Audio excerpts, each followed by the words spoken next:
It says, it is for freedom that Christ has set us free.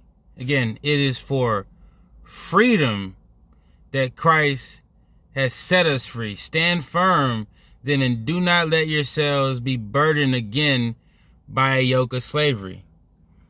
Now, see, slavery is bondage. So slavery is to be held captive. Slavery is to be held as a prisoner. And he's saying, do not be burdened again by a yoke of slavery.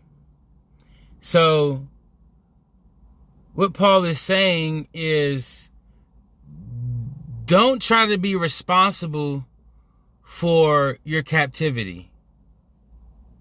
Don't try to be responsible for